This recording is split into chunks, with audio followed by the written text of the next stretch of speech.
बिस्मिल्लाहिर्रहमानिर्रहीम। अस्सलाम वालेकुम नाजरीन, आप देख रहे हैं प्रोग्राम हॉट सीट और मैं हूं हमजा भट्टी। नाज़रीन, कल एक दूसरे पर तंज के नश्तर चलाने वाले आज मिल बैठे हैं एक साथ। अवाम का भला हो ना हो, एक दूसरे को माहौल जरूर बनाकर देंगे। जी हां, ऐसा ही हाल इस वक्त हो रहा है माजी की सबसे बड़ी मुखालिफिन जमातों का। मेरी मुराद है मुस्लिम लीग नवाज और पाकिस्तान पीपल्स पार्टी से। यही दोनों जमातें एक दूसरे पर खूब गरजती बरसती रही, सड़कों पर घसीटने की भी बातें हुई, मगर अब दोनों जमातें 4 साल से एक दूसरे के साथ कंधे से कंधा मिलाकर खड़ी हैं। बल्कि यूं कहना बेहतर होगा कि इत्तेहादी हैं और पक्के इत्तेहाद के साथ मौजूद हैं। इस बड़े इत्तेहाद का फायदा अभी तक आवाम को तो कोई नहीं मिल सका, मगर इसमें एक दूसरे को मिलकर बांट कर एक दूसरे के लिए बहुत कुछ किया जा रहा है। अभी हम बात करेंगे कि कर्ज के लेकर अय्याशियां शुरू हो चुकी हैं। पंजाब में इत्तेहादियों ने मिलकर 79 नई लग्जरी गाड़ियां खरीदने का फैसला किया और कर्ज लेकर पैसा अवाम पर खर्च करने के बजाय महंगी तरीन गाड़ियां मंगवाई जा रही हैं। वो गाड़ियां मिलेंगी सूबाई वज़रा को, सेक्रेटरीज को और प्रोटोकॉल के लिए भी इस्तेमाल होंगी। अब पीपल्स पार्टी और नून लीग के इत्तेहाद की बात इसलिए की है कि अभी तक पीपल्स पार्टी की जानिब से कोई रोक टोक सामने नहीं आई है।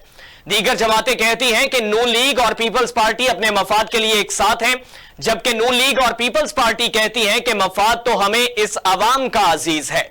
अगर कर्ज लेकर पैसे अवाम पर लगने के बजाय ऐसे ही अयाशियां होंगी तो दीगर जमातों की बातें सच लगेंगी। इसी पर हम बात करेंगे पाकिस्तान तहरीक इंसाफ से। अली आसिफ भगत साहब हमारे साथ मौजूद है। भगत साहब, बहुत शुक्रिया, आपने कीमती वक्त दिया। और तजियाकार है शराज अहमद शराजी साहब हैं। शराजी साहब, बहुत शुक्रिया, आपने कीमती वक्त दिया। शराजी साहब, आपसे आगाज करने से पहले आपको माजी का शहबाज शरीफ साहब का एक शॉट सुनाना चाहूंगा जो आसिफ अली जरदारी साहब के हवाले से वो गुफ्तगू फरमाते रहे। जरा मुलाहिजा फरमाइएगा।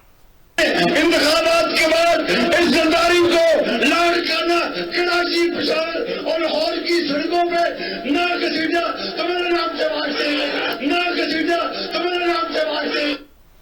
जी शराजी साहब, क्या कहना चाहेंगे? पाकिस्तान पीपल्स पार्टी और पाकिस्तान मुस्लिम लीग नवाज इत्तेहाद में मौजूद हैं, आईनी तरामीम वाला मामला भी है, दीगर सियासी जमातें, अपोजिशन जमात जो है पाकिस्तान तहरीक इंसाफ सबसे बड़ी जमात कंसीडर की जा रही है, 38% वोट हासिल किए। वो ये कह रहे हैं कि माजी में एक दूसरे पर तनकीद करते रहे, आज एक साथ मिल बैठे हैं और बंदर बांट का सिलसिला जारी है। बहुत शुक्रिया थी कि मैं सिर्फ और सिर्फ दोनों जमातों को इतना ही कहना चाहूंगा कि आप ही अपनी अदाओं पे जरा गौर करें। हम अगर अर्ज करेंगे तो शिकायत होगी। देखिए, माजी के औरात पलट कर अगर देखा जाए तो एक दूसरे पर इल्जामात की बौछार, एक दूसरे पर तंजो मजाक, पता नहीं क्या कुछ नहीं कहा गया। शहबाज शरीफ साहब ने यहाँ तक कह दिया कि अगर मैंने सड़कों पर नहीं घसीटा तो मेरा नाम शहबाज शरीफ नहीं होगा। जरदारी साहब ने क्या कुछ नहीं कहा था। लेकिन अभी देखिए, अपनी अपनी मफादात के लिए, मफादात को लेकर अवाम जाए भाड़ में। अवाम की तो किसी को परवाह नहीं, अवाम की तो किसी को फिक्र नहीं। अपनी जाती मफादात के लिए किस तरह शीरो शक्ल हो गए हैं, किस तरह मुलाकातें कर रहे हैं, हंसी खुशी बैठ रहे हैं। लेकिन जहां बात आती है अवाम की मफादात की, जहां बात आती है अवाम की फलाह बहबूद की, तो वहां पर इनकी सियासत जो है, इनको सियासत चमकाने की फिक्र पड़ जाती है। लेकिन जहां अपनी मफाद की बात आती है तो फिर वहां ही बैठते भी है, फिर वहां ही रातों को मुलाकातें भी करते हैं, फिर इनके दरमियान तमाम जो सियासी मामला हैं वही खत्म कर देते हैं और फिर ये मुज़ाकरात करने के लिए भी तैयार हो जाते हैं। तो ये मुल्क की सियासत है। और मुझे तो हैरानगी होती है जब मैं इन पॉलिटिशियन को देखता हूँ कि एक दिन पहले क्या बयान किया होता है, एक दिन बाद ही किस तरह उन तमाम जो बयानात है उनको पसे पुश डाल देते हैं, उन तमाम बयानात को भुलाकर एक मरतबा फिर से बैठ कर जो है शीरो शक्ल हो जाते हैं और बैठ कर फिर वो जो माजी में जो कुछ कहा गया होता है, जो घसीटने की बातें होती है, जो सड़कों पर लाने की बातें होती है, जो सियासत खत्म करने की बातें होती है, वो फिर ये भूल जाते हैं। लेकिन जाहिर बात है, अब वो 90 की दहाई नहीं है। अब अवाम जान गई है, अब सोशल मीडिया का दौर है, अब डिजिटल मीडिया का दौर है। अब सब कुछ जो है वो ऑन रिकॉर्ड होता है, सब कुछ जो है वो ग्राउंड पर होता है, सबको पता होता है कि फलाने किस वक्त क्या कहा था। लेकिन मुझे समझ नहीं आ रही कि ये लोग अवाम को इतना बेवकूफ समझते क्यों है। यानी कि आप एक दूसरे पर इल्जामात लगाए, आप इल्जामात की इतनी बौछार करे कि अवाम कंफ्यूज हो जाए और उसके बाद जब आपकी जाती मफादात की बात आ जाए तो फिर आप दोबारा एक हो जाए। आपने देखा होगा माजी के औराक अगर पलट कर देखे तो पार्लियामेंट के इजलास हो या मुख्तलिफ कानून साजी हो, जहां आवाम को फायदा पहुंचता है वहां इनकी झगड़े शुरू हो जाती है। लेकिन जहां अब देखिए अब जो जब के साथ आईनी तरमीम है उसमें ये सब दोबारा एक हो गए, उसमें मौलाना साहब से इख्तिलाफात खत्म हो गए, उसमें पीपल्स पार्टी और नून लीग के जो इख्तिलाफात थे वो खत्म हो गए। इससे पहले हमने तहरीक अदम एतमाद के मौका पर देखा था जब बानी चेयरमैन पाकिस्तान तहरीक इंसाफ की हुकूमत गिराई जा रही थी, तो उस वक्त भी इन्होंने तमाम जो इनके जो इख्तिलाफात थे उनको पसीपुश डालकर एक ही जगह पर। शिराज साहब वो कहते हैं जमहूरियत को लेके हम चलते हैं, जमहूरियत की समत जो है वो दुरुस्त। शिराजा बिखर गया, पीडीएम फिर से जो है वो टुकड़े टुकड़े हो गया और ये दोबारा से जो है एक तरह से आपस में बढ़ गए। लेकिन अब जब एक मतलब फिर से इनकी जाती मफादात की बात आ रही है तो ये दोबारा से एक हो गए हैं और दोबारा से वही जो माजी के रवायात हैं उनको अपना रहे हैं। लेकिन ये इत्तेहाद जो है ये मैं जहां तक मैं देखता हूं, जहां तक मैं पार्लियामेंट को कवर करता हूं, पॉलिटिकल जमातों को मैं कवर कर रहा हूं,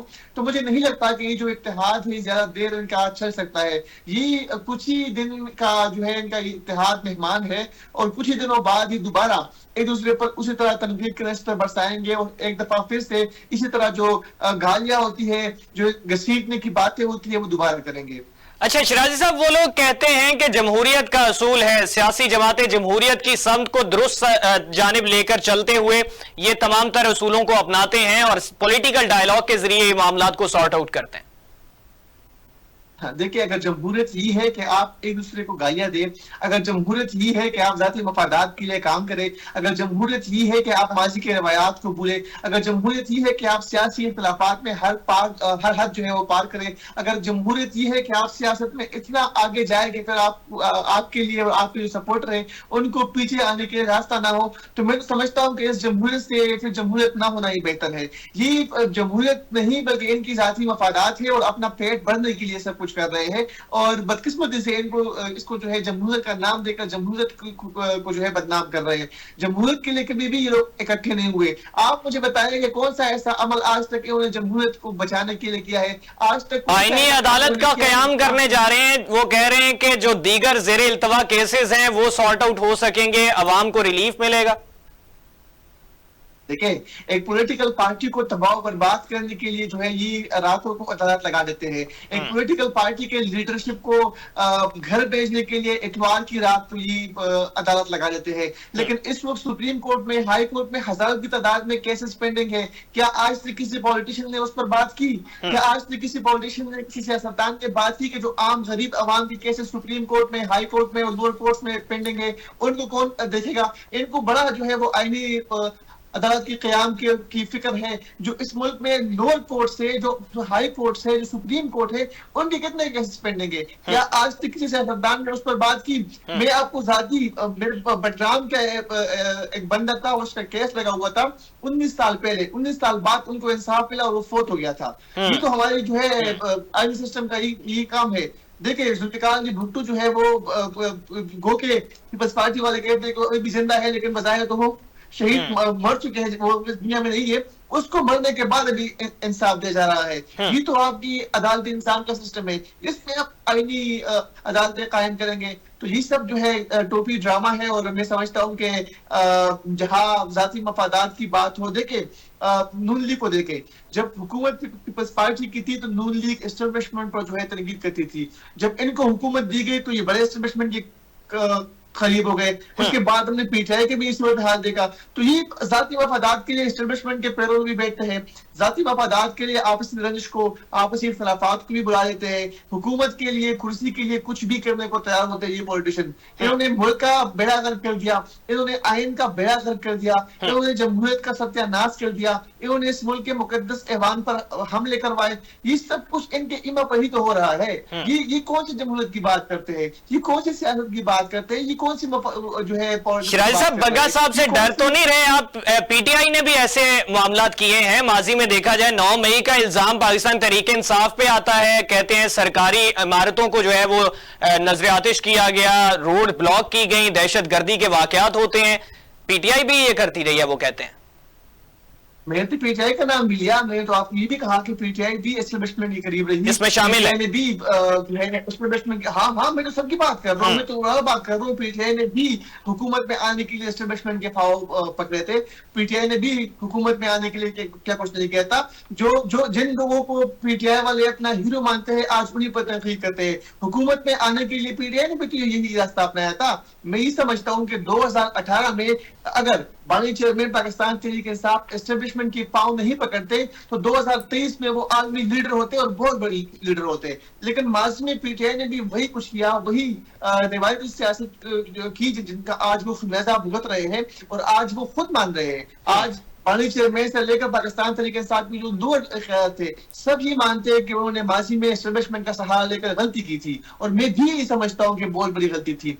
अगर सियासत करनी है, अगर इस मुल्क में पॉलिटिक्स करनी है, अगर आपने आजाद सियासत करनी है, तो जिस तरह इस वक्त पाकिस्तान तहरीक इंसाफ का बयानिया है, इस वक्त पाकिस्तान तहरीक इंसाफ का जो नैरेटिव है, अगर यही नैरेटिव 2018 के इंतखाबात में होता तो आज पाकिस्तान तहरीक इंसाफ नहीं देखना पड़ता। आज जिस तरह पाकिस्तान तहरीक इंसाफ की लीडरशिप जेलों में है, आज वो बाहर निकलते हैं तो उनकी गिरफ्तारी बारी मिल जाती, फिर जी माजी में हुकूमत की बारी मिल जाती, इक़्तिदार की बारी मिल जाती। फिर देखिए, इक़्तिदार की अगर हुकूमत की, पाकिस्तान तहरीक इंसाफ ने हुकूमत करके भी क्या किया है, 2018 से लेकर जो 2-3 साल हुकूमत की है, क्या तीर मारे उन्होंने। मैं खुद के भी केस हूँ, मेरे सूबे में 2023 से लेकर अब तक पाकिस्तान तहरीक इंसाफ की हुकूमत है। क्या किया है वहां का वज़ीर आला कहता है चलो चलो पेशावर चलो, वज़ीर आला कहता है चलो चलो लाहौर चलो। क्या वज़ीर आला काम ये होता है कि इस्लामाबाद पे दवा पड़े? क्या वज़ीर आला काम ये होता है कि लाहौर पे दवा पड़े? देखिए, पाकिस्तान तहरीक इंसाफ भी दूध की दुई नहीं है, उन्होंने भी गलतियां की है। वज़ीर आला का काम ही नहीं होता कि वो आके किसी हुकूमत पर दावा बोले या वो अपने वर्कर्स को इंतशार फैलाने के लिए इस्तेमाल करे। यार कोई स्ट्रेटजी होती है, कोई काम होता है। उससे पहले हमने कहा, खान साहब ने कहा कि परवेज खटक ने काम नहीं किया, फिर महमूद खान ने काम नहीं किया, अब अली में गंडापुर भी उसके नक्शे कदम पर चल पड़े हैं। तो अगर यहाँ पर हुकूमत नहीं है तो कम से कम आपकी खैबर पख्तूनख्वा में हुकूमत थी, वहां पर आप डिलीवर करते। वहां पर आप सिर्फ और सिर्फ बिलियन सुनामी ट्री प्रोजेक्ट और सेहत कार्ड के अलावा आप लोगों ने क्या किया है? और वो भी सेहत कार्ड में करप्शन का, दहशतगर्दी के वाकयात कम नहीं हुए शिराजी साहब वहां पे। देखिए, दहशतगर्दी के वाकयात जहां तक उसकी बातें कहाँ कम हुए हैं, अभी भी दहशतगर्दी के वाकयात होते हैं। आप आज देखें, आज जो कुछ वहां पर जो पीटीएम वालों के साथ जो कुछ हो रहा है, जो कदम तंजीम पशून था मूवमेंट है, उनके साथ क्या कुछ हो रहा है आज भी। जहां जब मैं बात कर रहा हूँ उस वक्त भी वहां क्या कुछ नहीं हो रहा। देखिए, ये जो जहां तक कुछ न कुछ था वो कम जरूर हुआ है, लेकिन मैं समझता हूँ कि पाकिस्तान तहरीक इंसाफ ने उस तरह डिलीवर नहीं किया जिस तरह उन्होंने दावे, जिस तरह उन्होंने वादे किए थे या जिस तरह से एक्सपेक्ट किया जा रहा था। एग्जैक्टली, ठीक है। मैं ताल्लुक खुद खैबर पख्तूनख्वा से है, मैं 13 साल से उनको वहां पर। ठीक है, बगा साहब क्या कहना चाहेंगे? शिराजी साहब ने इल्जामात लगा दिए हैं कि केपी में भी कारकर्दगी नहीं है। सबसे पहले तो पीपल्स पार्टी और नून लीग के इत्तेहाद के मुतालिक क्या कहना चाहेंगे, और फिर शिराजी साहब ने जो कहा उस पर क्या कहना चाहेंगे? मैं डिसेंडिंग ऑर्डर में शुरू कर लेता हूँ। अस्सलाम वालेकुम। श्योर। साहब की आखिरी बात यह है कि इन्होंने फरमाया कि इनके सूबे में 3 दफा पीटीआई की हुकूमत रही और उन्होंने क्या कर लिया।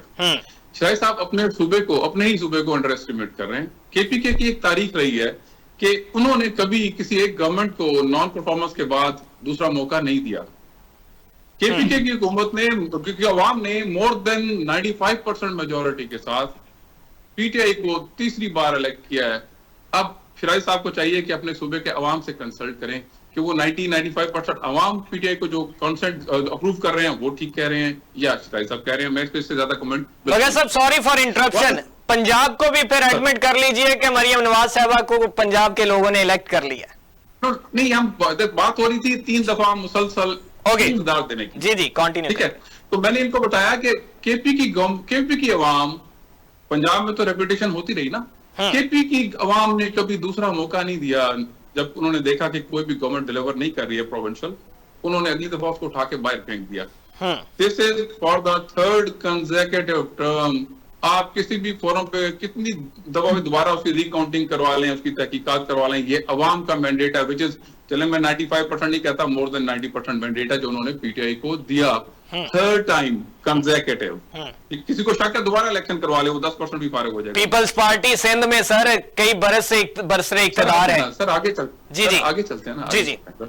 अच्छा, दूसरी बात जो आ जाती है आपकी, मेरा ख्याल है सिंध में जो उनका इक़्तिदार आ रहा है वो किस तरह से आ रहा है और किस तरह की उनको सहूलियात दी जाती है। केपी में कहां से ऐसे शिफाफ इलेक्शन हो जाते हैं? देखिए जैसे मरकज में गवर्नमेंट लाई गई है, जिस तरह का मैंडेट इस वक्त की, देखिए बड़ी शायद साहब मैं इजाजत चाहूंगा, मैंने आपको बिल्कुल इंटरसेप्ट नहीं किया। जी मैं इजाजत चाहूंगा कि मेरी बात मुकम्मल होने दीजिए ताकि मैं अपना मैसेज कन्वे कर सकूं। जी। पीपल्स पार्टी ने ओके सिंध को जिस तरह से भी मैनिपुलेट किया, जिस तरह से भी मैनेज किया, जो ताकतें उनके पीछे रही वो you know it very well आज भी खड़ी हैं। लेकिन केपी का जो मैंडेट है वो बड़ा मुंह बोलता सबूत है कि वो 90% लोग किसको मैंडेट दे रहे हैं और क्यों दे रहे हैं। किसी को शक है तो दोबारा करवा के देख ले, इलेक्शन पता लग जाएगा।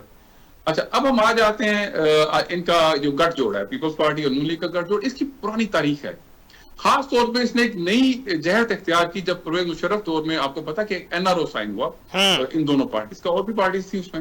एनआरओ का बेसिक बज़ाहिर वादी नजर में तो ऐसा था कि किसी गैर जमहूरी कुव्वत को रास्ता नहीं देना और ताकत का जो सोर्स है वो पार्लियामेंट में अंदर लाएंगे और सियासतदान फैसले करेंगे। लेकिन जब Amlan under the table deal सामने आई तो एनआरओ के दो पार्ट सामने आ गए। पार्ट 1 में ये था कि पाकिस्तान पीपल्स पार्टी को मरकज में हुकूमत मिलेगी और सूबे में नून को मिलेगी, और दोनों फ्रेंडली फायरिंग करेंगे, मिल के लूटेंगे, एक दूसरे के खिलाफ नारे लगाएंगे, गालियां देंगे, और वो शहबाज शरीफ साहब का जो क्लिप जैसा कि आपने अभी जिसका जिक्र किया, इस तरह की बातें करेंगे। लेकिन अमलन एक दूसरे को हम डैमेज नहीं करेंगे, किसी की लूट मार को हम नहीं रोकेंगे, ये एक जेंटलमैन प्रॉमिस है। अच्छा, फिर उसका अंदाजा और क्या था कि अगला जो टेन्योर है 2008 का पीपल्स पार्टी को मिलेगा, एनआरओ 2 क्या था कि 2013 का नून लीग को मिलेगा और पीपल्स पार्टी फ्रेंडली फायरिंग करेंगी। वही हुआ। आप देखें कि 2008 से 13 तक जब तक नून लीग ने टेक ओवर नहीं किया, पीपल्स पार्टी ने मुल्क को संभालने की कोशिश भी नहीं की, बिकॉज दे न्यू इट के नेक्स्ट टेन्योर उनका नहीं है। उनके दौर में लोड शेडिंग 13 घंटे तक चली गई, मईशत का बेड़ा गर्क हो गया, लोग ख्वार हो गए। लेकिन उन्होंने बिल्कुल कोशिश भी, एक उधर कोशिश करते हैं आप नाकाम हो जाते हैं, they never tried because they knew well कि अगली जो टर्म है वो हमारी नहीं है, एज पर एनआरओ पार्ट 2 वो नून लीग की होगी। अच्छा, इसी तरह नून लीग ने भी सूबे में पूरे हाथ धोए बहती गंगा में। वो जो कालरा स्टेट का आपने जिक्र सुना होगा, सिर्फ एक मिसाल दे रहा हूँ, 13 रुपए मरला के हिसाब से उन्होंने वो 80 मुरब्बे जगह टेक ओवर की, और उसमें उन्होंने जो ऊपर मशीनरी थी और इक्विपमेंट था, जानवर थे, वो फ्री में मिल गए। 13 रुपए की तो पेप्सी की बोतल नहीं मिलती, 13 रुपए मरले के हिसाब से। बगर साहब, अरबों खरबों उस्मान बुज़दार साहब को भी जस्टिफाई करके जाइएगा। जी सर, मैं बिल्कुल उस तरफ आता हूँ। जी बिल्कुल उस तरफ आता हूँ। जी, अभी तो आपने क्वेश्चन किया जी मैं नून लीग और पीपल्स पार्टी का गठजोड़, आपका मैं क्वेश्चन एड्रेस कर रहा हूँ। आपने कहा आप गुजरात साहब की तरफ आइएगा, हम बात करेंगे। जी आपका क्वेश्चन है नून लीग पीपल्स पार्टी का गठजोड़, मैं तो आपको उसकी हिस्ट्री दे रहा हूँ। ओके। फिर ये होगा कि 13 में जाहिर है एनआरओ पार्ट 2 था, इंटरनेशनल गारंटर्स मौजूद थे, एग्जीक्यूटर्स फैसिलिटेटर्स वही थे इस मुल्क में जो हमेशा हुआ करते हैं, उनको गवर्नमेंट दे दी गई। और 2013 में भी पीटीआई का मैंडेट जिस तरह से छीना गया, मरकज में उनको नहीं आने दिया गया, पंजाब में नहीं आने दिया गया, जिस तरह की हरकतें हुई, यानी एक हल्के में अगर रिकाउंटिंग हुई तो 5-5 हजार वोटों पर एक थंब इंप्रेशन पाया गया। तो ये आपके सामने जो सूरत हाल है। और हम तो ये कहते थे कि 4 हल्के खोल दो, अगर वो आपके उसको ऑडिट कर लो, फॉरेंसिक कर लो, अगर वो ठीक है तो सारा इलेक्शन ठीक है, नहीं है तो दोबारा करवा लो। इनकी इतनी जरूरत नहीं हुई कि ये वो हल्के खोल देते। लेकिन पीटीआई के दौर में जब इन्होंने हल्के खोलने की बात की, हमने कहा आप हल्के खोल लें, कोई मसला नहीं है। और अभी भी हम यही कहते हैं, आए ऑडिट करें, सबको पता लग जाएगा कि इलेक्शन किस तरह से हुआ। और तो खैर अब तो छुपी हुई बात नहीं है, अब तो सबको पता। अच्छा, अब ये जो गाड़ियां खरीदी जा रही हैं, अब देखें मुल्क के हालात कहाँ हैं, महंगाई कहाँ है। इस पे जरा बाद में आते हैं, आपने अपना पॉइंट क्लियर कर लिया। अच्छा भगत साहब, पहली बात यह है कि सिर्फ एक सूबे में शिफाफ इलेक्शन होते हैं आपके मुताबिक, केपी में। पंजाब में शिफाफ इलेक्शन नहीं होते, सिंध में शिफाफ इलेक्शन नहीं होते, विफाक में शिफाफ इलेक्शन नहीं होते, आप ये कह रहे हैं? जी मैं बिल्कुल यही कह रहा हूं, क्योंकि केपी के डायनामिक्स डिफरेंट है। वहां पे इतनी ओवरवेलमिंग मेजॉरिटी है और वहां के लोगों का कल्चर और उनकी ट्रेडिशंस ऐसी हैं कि वहां एक हद से आगे जाते हुए इस बात से डरते हैं कि मामला आउट ऑफ कंट्रोल हो जाएगा। इसलिए इनकी बेबसी का आलम यह होता है कि इनको एक हद से आगे ये नहीं जा पाते।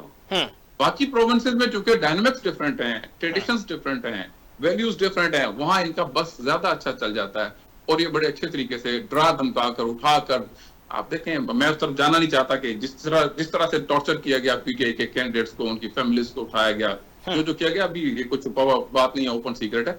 ये केपी में अगर करते तो इनके कंट्रोल से बात बाहर हो जानी थी, शायद इसलिए वहां दीगर सियासी जमातों के साथ माजी में ऐसा नहीं होता रहा, इस तरह का ट्रेडिशन कभी भी नहीं है। देखें माजी में राना सनाउल्लाह साहब पहले रही, राना सनाउल्लाह साहब एंटी नारकोटिक जी गलत हुआ जो वो कंडेम करते हैं। कभी भी मिनिस्टर शहरियार अफरीदी खान साहब थे जी। मैं बिल्कुल नहीं करता। बगैर साहब आप काइंडली प्लीज अपनी मालूमात दुरुस्त कीजिए, खैबर पख्तूनख्वा में क्यों नहीं हुआ? अली अमीन गंडापू जो आपके सीएम है वो कितना अर्सा जेल में रहे, शहरियार अफरीदी कितना अर्सा जेल में रहे, उसके खानदान के साथ, उसकी बेटियों के साथ, उसकी बीवी के साथ क्या कुछ नहीं किया गया। शंदाना गुलजार नेहत की खातून थी, वो कितना अर्सा जेल में रही। शाहिद खटक कितने अर्से जेल में रहे, शाह अहद कितने अरसे के लिए जेल में रहे। आपके अली मोहम्मद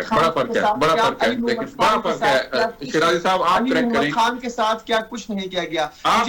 मैं पिछले 8 साल से पाकिस्तान के इंसाफ को भी कवर कर रहा हूँ, मैं इलेक्शन कमीशन को भी कर रहा हूँ, मैंने खैबर पख्तूनख्वा के इंतखाबात कवर किए, मैंने गिलगित बल्तिस्तान के इंतखाबात कवर किए, मैंने कश्मीर के इंतखाबात कवर किए। डायनामिक्स सब कुछ सेम है, लेकिन सिर्फ और सिर्फ जो फर्क है वो आप लोगों की अंडरस्टैंडिंग में है कि जहां पर आप लोग जीते हैं वहां इंतखाबात साफ और शफाफ है, जहां आप लोगों को टफ टाइम मिले वहां पर इंतखाबात नहीं करता। हम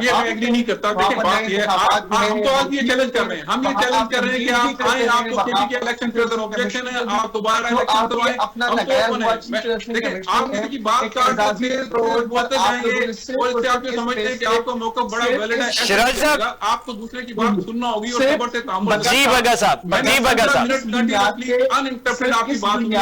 अगर ये मैनर्स हैं, अगर ये वैल्यूज हैं आपकी कि दूसरे की बात काट के शुरू हो जाए और किसी को बोलने ना दें, तो फिर तो ठीक है, आप जीत गए। ये मेरी आपके लेवल की नहीं है। मैं दूसरे की बात सुनने पे यकीन रखता हूँ और अपनी बात जी बगा साहब, जी बगा साहब, शिराजी साहब बगा साहब को टाइम दीजिए। जी बगा साहब बोलते चले जा रहे हैं, दूसरे को मौका नहीं दे रहे हो, आप तो जीत जाएंगे। आपने बात की, यही सब कुछ हो रहा है। आप दूसरे को मौका देंगे तो आपकी बात सुनेगा, नहीं चलेगा। आप अगर समझते हैं शिराजी साहब बगा साहब, शिराजी साहब बगा साहब को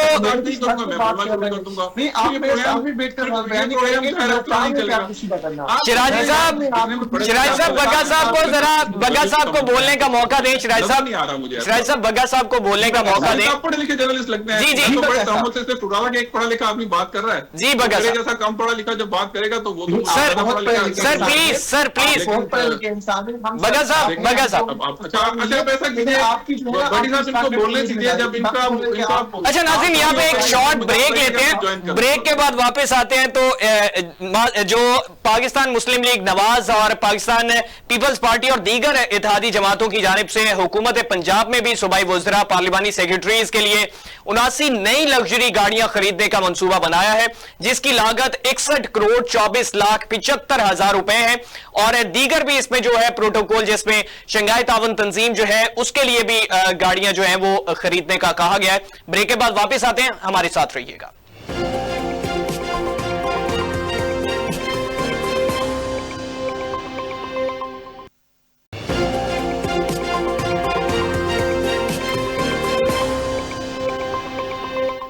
वेलकम बैक नाज़रीन। प्रोग्राम के इस हिस्से में बात करेंगे, हुकूमत पंजाब ने सूबाई वज़रा पार्लिमानी सेक्रेटरीज के लिए 79 नई लग्जरी गाड़ियां खरीदने का मंसूबा बनाया है, जिसकी लागत 61 करोड़ 24 लाख 75 हजार रुपए है।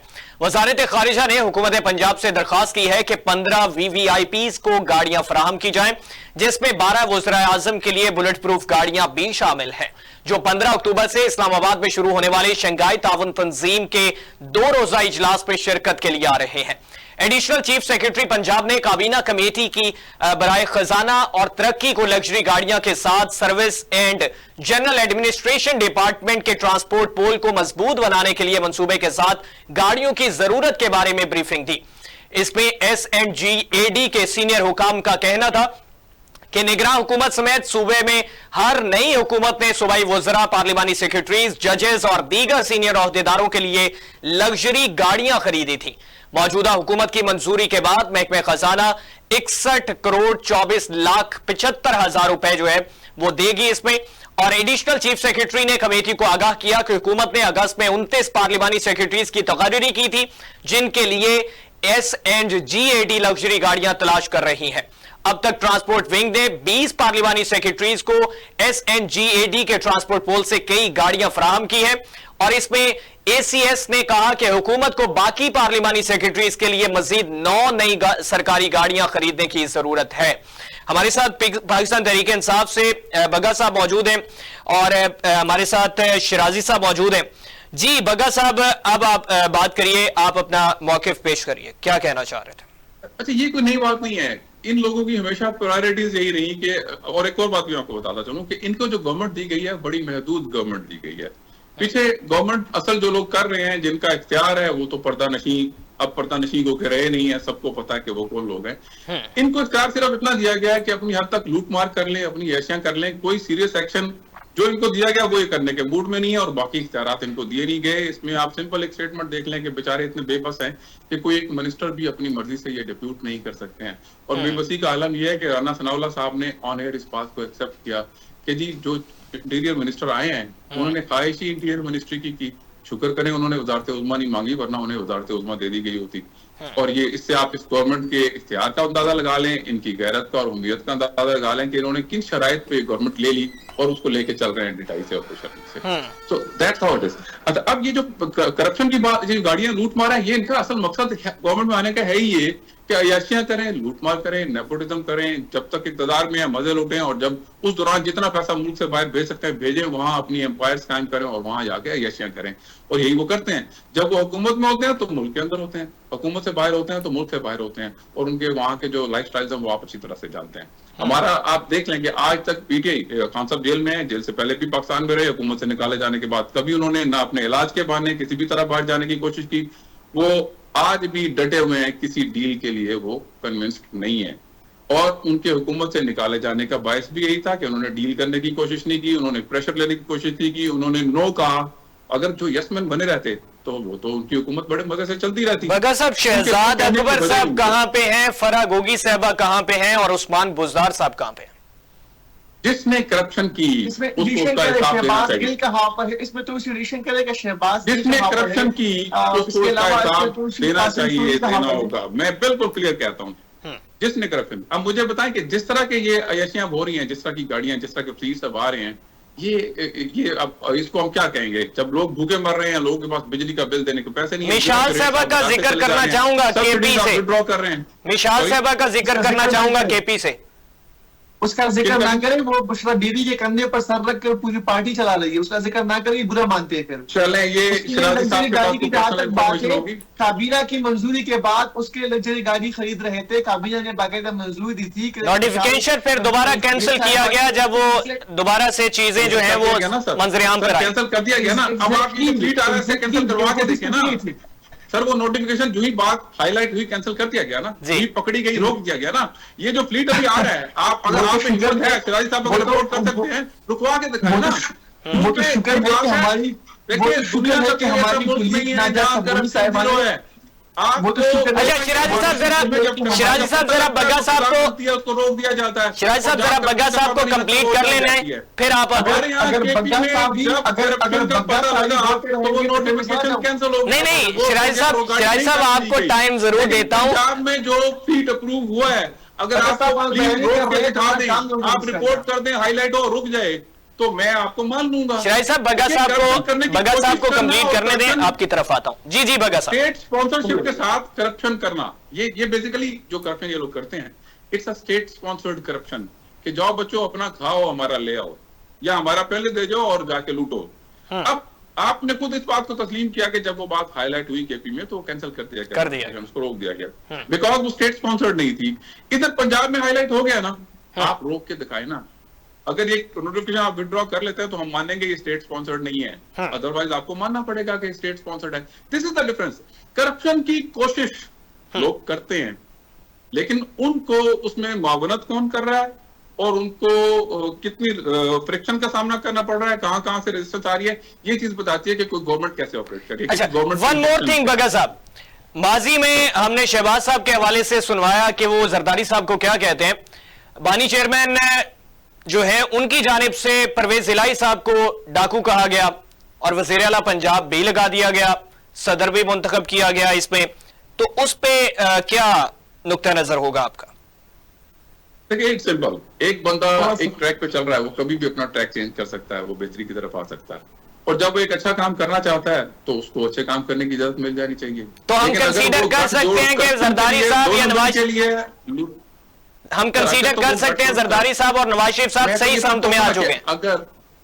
अगर परवेज साहब जब पीटीआई के साथ आए, चीफ मिनिस्टर आए, अगर तो उनकी करप्शन का कोई ऐसा रिकॉर्ड आपको मिला तो जरूर मैं कहूंगा कि ये तो करप्शन की, वो भट्टी साहब वाले केसेस अभी भी चल रहे हैं सर। किबला दुरुस्त किया उन्होंने अपना किबला दुरुस्त किया और अपने एक अच्छे नजरिए के साथ आए और चल पड़े, तो ठीक है, उन्हें हर बंदे को राइट है कि वो अपनी इस्लाह कर सके और ठीक रास्ते पे आ सके। मेरा नहीं ख्याल इसमें कोई प्रॉब्लम। जी शिराजी साहब, अब आप बोलिए सर। हाँ, बहुत शुक्रिया कि मुझे इतने टाइम बाद आपने मौका दिया। जी जी, इस तरह बग्गा साहब ने कहा, मुझे तो हैरत है कि मैं बग्गा साहब की बातें सुन रहा हूँ, हालांकि काफी सीनियर लग रहे हैं वो।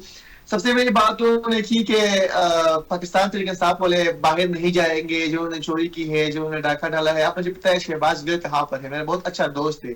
आप मुझे पता है शहजाद अकबर साहब कहाँ पर है। आप मुझे पता है कासिम सूरी कहाँ है, फरा गोगी कहाँ है, पता नहीं कितने ऐसे फ्रंट मैन थे, वो कहाँ नहीं है, आप मुझे जी बताए।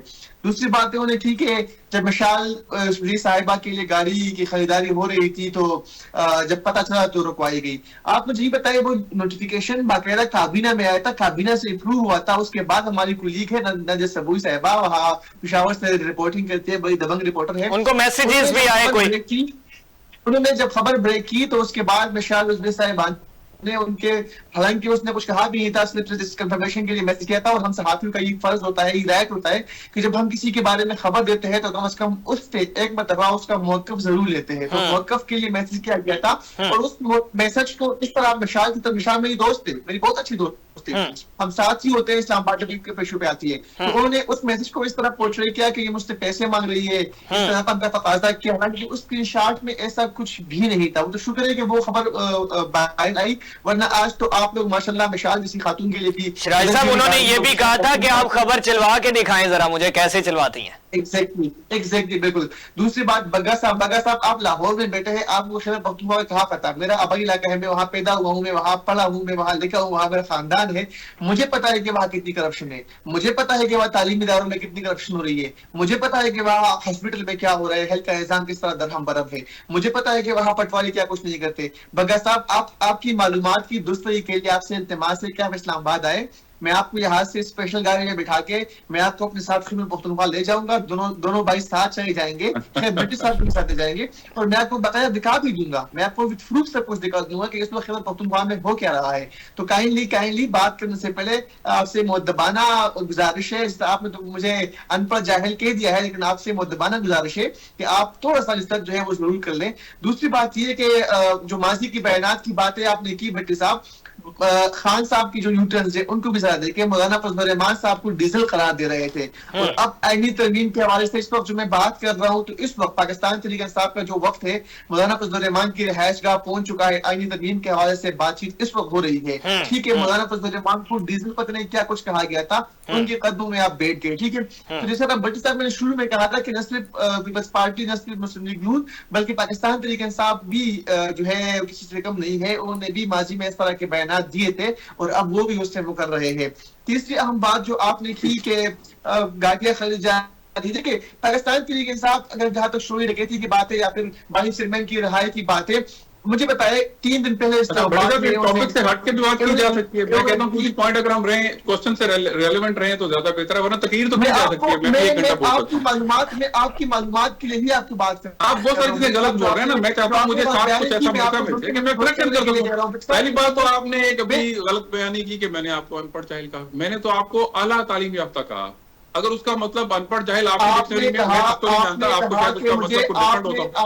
मैंने कहा रिकॉर्डिंग निकाल के देखा, चले सर, आप आला तालीम याफ्ता हैं, मैं कम पढ़ा लिखा हूं, मुझे उम्मीद थी कि आप मुझे लग रहा है अगर मेरी लाइन साहब उनकी जानिब से ये कहा गया कि बग्गा साहब आप जी बग्गा साहब करेक्ट कीजिएगा, क्या मैंने ये कहा कि शायद बग्गा साहब ने इंतहाई मुद्दबाना लहजे में अर्ज कर रहा हूँ, मैं इंतहाई मुद्दबाना लहजे में गुस्ताखी करने की इजाजत कर रहा हूँ कि प्लीज मेरी बात सुन लीजिए। आपने जो कहा ठीक कहा, मुझे आपसे इख्तिलाफ नहीं है। शायद उतने ही अदब से आपसे गुजारिश कर रहा हूं कि आप बात मेरी उसमें कमी हो, मैं आपसे डिसएग्री करने के लिए मैं आपको बड़े एहतराम करता हूं, आप साहब हैं, आप मुल्क की खिदमत कर रहे हैं, लेकिन आपको ये गुजारिश करना चाहता हूं। बगा साहब जरा 2 मिनट, बगा साहब जरा 2 मिनट दे दें, बगा साहब जरा 2 मिनट दे दें। शाहिद साहब आप निकाल के देख लीजिए, मैंने आपको अगर जाहिल कहीं पे कहा तो मैं बिल्कुल सर टाइम, अगर मैंने ऐसा नहीं कहा तो आपको सर टाइम कम है, सर टाइम कम है, 1 मिनट मुझे दे दीजिएगा जरा। बगा साहब मुझे 1 मिनट दे दें, 1 मिनट दे दें बगा साहब प्लीज प्लीज। मैं तो नहीं दूंगा सर प्लीज। आप लोगों ने माजी में किस तरह किया है? जी शिराजी साहब, आप इस तरह शिराजी साहब सम अप करिएगा, टाइम खत्म हो चुका है, सम अप करिएगा। आप जहादी पे करेंगे, आप टेस्टिंग करेंगे, ये आप लोगों का माजी रहा है। शिराजी साहब, शिराजी साहब, कायदीन का भी शिराजी साहब अगर आप मुझे सुन पा रहे हैं तो 1 मिनट है, सम अप करिएगा, टाइम चूंकि खत्म हो गया। शिराजी साहब 1 मिनट है, सम अप कर दीजिएगा। और बगा साहब ने यह कहा था कि आप आला तालीम याफ्ता हैं, मैं एक्सपेक्ट कर रहा था आप तहम्मुल से मुझे सुनेंगे, वो सुनने में थोड़ा सा ऊपर नीचे हो गया। जी वाइंड अप कर दीजिएगा, टाइम खत्म हो चुका है। अब बस मैं यही बता रहा था कि इनके भी कौल और फेल में तजाद है बाकी जमातों की तरह, और इस तरह हमने देखा भी कि इस तरह बाकी जमातें भी एक दूसरे पर इल्जाम लगा रहे हैं, तो ये भी किसी से कम नहीं। आप बानी चेयरमैन पाकिस्तान तहरीक इंसाफ के जो बयानात थे वो उठाकर देख लें, उन्होंने किस तरह इल्जाम लगाए थे मौलाना फजल रहमान पर, उन्होंने किस तरह इल्जाम लगाए थे बाकी जमातों पर। शेख उसने तो हाथ कहा था कि अल्लाह मुझे शेख जैसा कामयाब सियासतदान न बनाए, उसी की हुक्म में वजीर दाखिला थे, उन्होंने पंजाब का सबसे बड़ा डर करार दिया था, वो उसका आप सूबाई सदर है पाकिस्तान तहरीक इंसाफ का। इस तरह मैं कितने एग्जांपल दूं आपको, कितने? ठीक है शिराजी साहब, जी बगा साहब 30 सेकंड्स। देखिए मैं इनकी शाहिद साहब बड़े ये बता रहे हैं कि बड़े सीजन जर्नलिस्ट हैं, इनको ये पता होना चाहिए कि सियासत में डायलॉग्स के रास्ते कभी बंद नहीं होते, और पॉइंट टू पॉइंट डिस्कशंस और डायलॉग्स और एग्रीमेंट्स हो सकते हैं। मौलाना से जो हमारी डिस्कशन चल रही थी ईसानी तरमीम पे, वो डायलॉग के रास्ते। बगा साहब 2 सेकंड मुझे भी चाहिए बीच में। आसिफ अली जरदारी साहब से और नवाज शरीफ साहब से भी डायलॉग हो जाना चाहिए। उसकी वजह क्यों नहीं हो रहा मैं आपको बता रहा हूँ ना, क्योंकि उनके पास उनकी डिसीजन नहीं है। जब ये शिराजी साहब सुनेंगे नहीं ना, प्रॉब्लम है। जी बगा साहब, उनके पास हमारा मौकफ ये है कि उनके पास उनका डिसीजन अपना करने का इख्तियार नहीं है। जो अपनी गवर्नमेंट में एक मिनिस्टर एक डीपीओ अपनी मर्जी से नहीं लगा सकते, उनसे बात करके किस नतीजे पे पहुंचेंगे और इम्प्लीमेंट कौन करेगा? ठीक है बगा साहब, फजलुर रहमान ने साबित किया है कि वो अपनी पार्टी के डिसीजन खुद ले सकते।